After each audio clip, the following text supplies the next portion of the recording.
नमस्कार मित्रांनो, स्वागत आहे तुमचं आपल्या मराठी कथा कादंबरी या चॅनेलमध्ये। मित्रांनो, अजून तुम्ही चॅनेलला सबस्क्राईब केले नसेल तर प्लीज जरूर सबस्क्राईब करा आणि सोबतच बेल आयकॉनलाही प्रेस करा, जेणेकरून येणाऱ्या नवीन व्हिडिओची नोटिफिकेशन तुम्हाला सर्वात आधी मिळेल। चला तर आजच्या कथेला सुरुवात करूया।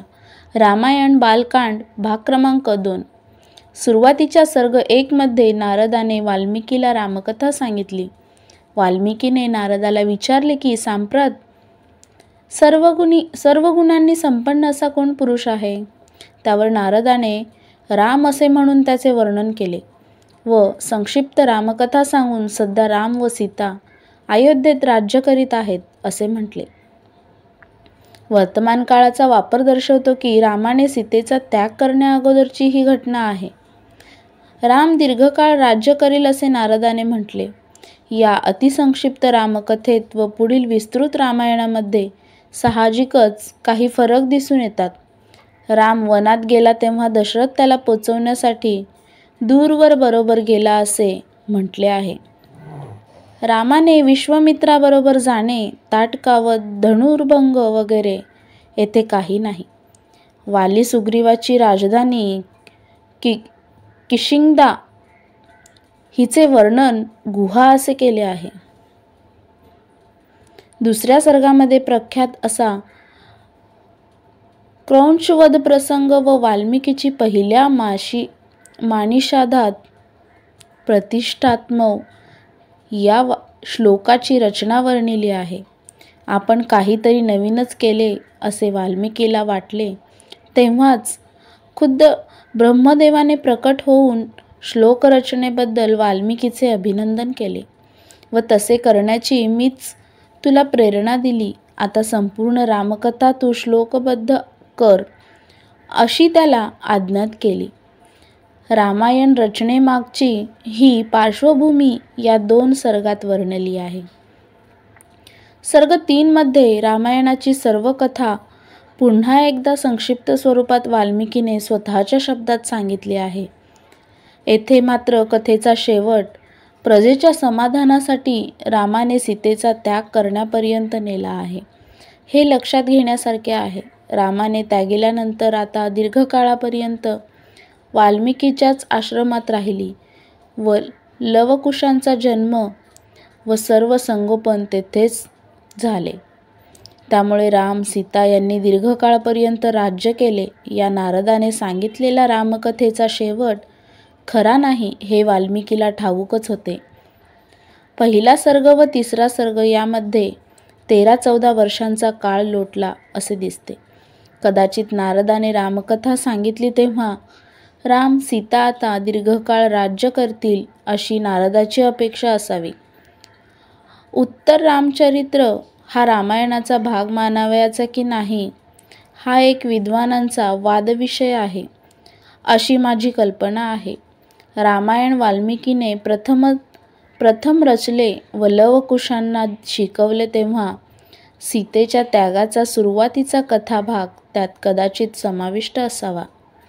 लवकुशांनी अयोध्येत जाऊन ते लोकांना व नंतर खुद्द रामाला ऐकवले। त्यानंतर राम स्वतः वाल्मिकीच्या आश्रमात आला।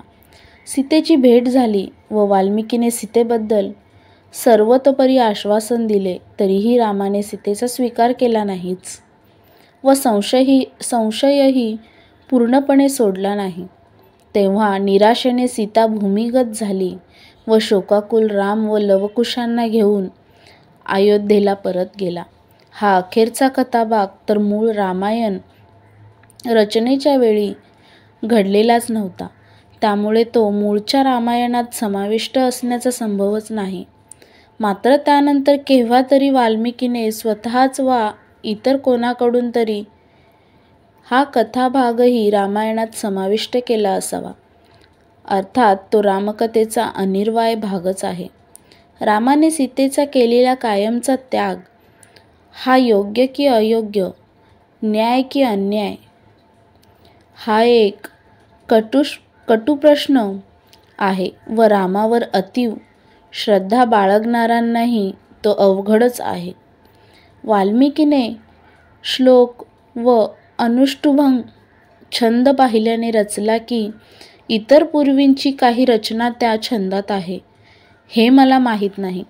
मात्र वेद, उपनिषदे, रामायणाची खूप पूर्वींची व त्यात काव्यमय व गेयही रचना सुक्ते आहेत अशी माझी समजूत आहे. तसे असेल तर मग रामायणाला आदिकाव्य का म्हणतात असा मला प्रश्न आहे. सर्ग 4 मध्ये वाल्मिकीने सर्व रामकथा 7 सर्गात रचली असे म्हटले आहे व त्यात उत्तरकांडाचाही समावेश आहे. नंतर ते लवकुशांना शिकवले गेले व त्यांचेकडून त्यांचे गायन फार परिणामकारक होते असे सर्व मणिगुणांचे मत होऊन सर्वांनी त्यांना कौतुकाने त्यांना काही भेटवस्तू दिल्या. त्यात छाटी, लंगोटी, रुद्राक्षांची माळ अशा नामी वस्तूंचा समावेश होता. लवकुश अयोध्येच्या रस्त्यातून रामायण गात फिरत असताना खुद्द रामानेच त्यांना दरबारात नेऊन त्यांचे कौतुक व सन्मान केला व सर्व रामायण गाण्याची त्यांना आज्ञा केली.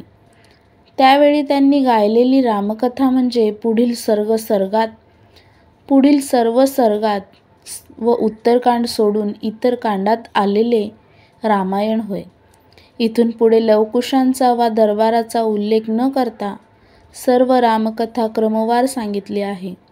सर्वसाधारणपणे सर्व रामकथा आपल्या सर्वांच्या भरपूर परिचयाची असल्यामुळे ती सर्व क्रमाने सांगण्याचा माझा विचार नाही.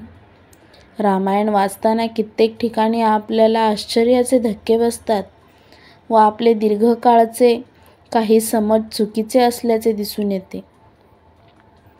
बालकांडातील व पुढे इतर कांडातीलही अशा प्रसंगावर आहे. मित्रांनो, तुम्हाला ही कथा आवडल्यास व्हिडिओला लाईक करा, शेअर करा आणि चॅनेलला सबस्क्राईब करा. भेटूया पुढच्या भागामध्ये. धन्यवाद.